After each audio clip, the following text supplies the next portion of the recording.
আসসালামু আলাইকুম ওয়া রাহমাতুল্লাহি ওয়া বারাকাতুহু।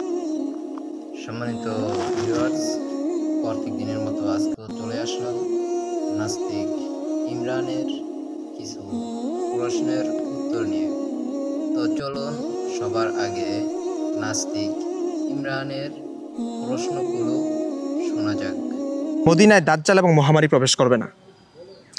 সহি হাদিস আছে, কিন্তু সহি বুখারীরই ইসলামিক ফাউন্ডেশন হাদিস নং 2467, সেখানে আছে ওমর রাদিয়াল্লাহু তাআলা আনহুর আমলে মদিনায় মহামারী ছড়িয়ে পড়েছিল এবং অনেক মানুষ মারা গেছে।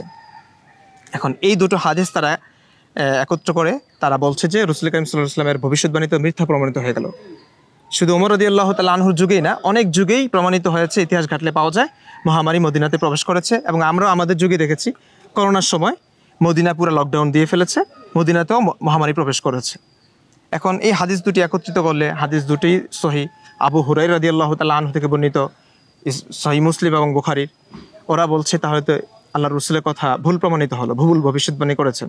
কেউ আপনার আখলাক এবং চরিত্র দেখে বলেছিলেন যে আপনি খুব ভালো মানুষ এবং আপনার দ্বারা কোনো অন্যায় হতে পারে না, কোনো জুলুম হতে পারে না, কোনো নির্যাতন আপনার দ্বারা হতে পারে না। তো এক সময় যে লোকটা আপনার ব্যাপারে প্রশংসা করছিল সে লোকটা মারা গেছে। অতঃপর আপনি কোনো একটা জায়গার নেতা হলেন।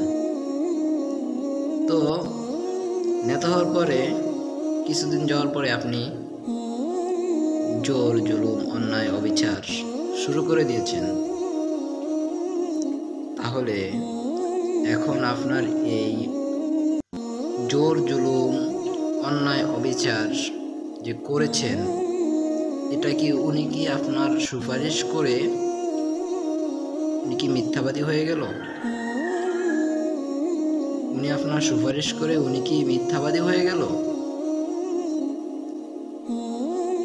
ঠিক তেমনি ভাবে নবী করিম সাল্লাল্লাহু আলাইহি ওয়াসাল্লাম মদিনায় থাকা অবস্থায় যেমনি ভাবে দ্বীনের দাওয়াত দিছিলেন এবং সাহাবায়ে কেরাম দ্বীনের দাওয়াত দিয়েছেন, তো নবী করিম সাল্লাল্লাহু আলাইহি ওয়াসাল্লাম হয়তো তাদের প্রতি সন্তুষ্ট হয়ে বললেন যে মদিনায় দাজ্জাল এবং মহামারী প্রবেশ করতে পারে না, কারণ যেখানে আল্লাহর ওলিরা বেশি থাকে সেখানে বিপদ কম আসে। যেহেতু মদিনায় অনেক আল্লাহর ওলি ছিল, সেদিকে কিয়াস করেই হয়তো নবী করিম সাল্লাল্লাহু আলাইহি ওয়াসাল্লাম বলেছেন যে মদিনাতে দাজ্জাল এবং মহামারী প্রবেশ করবে না।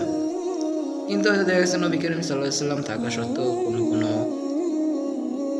কাফের বা কোনো সাহাবী এরকম অন্যায় করেছে যা নবী করিম সাল্লাল্লাহু আলাইহি ওয়াসাল্লাম জানে না, শুধু আল্লাহ তাআলাই জানে।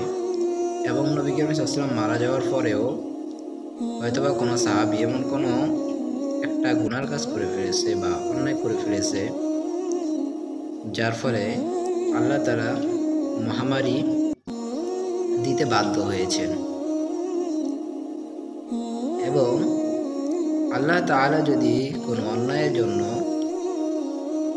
কোনো গজব নাজিল করেন, তখন সেটা কিন্তু ভালো খারাপ ছোট বড় সবার উপর পতিত হয়। ঠিক আছে, আশা করি বুঝতে পেরেছেন।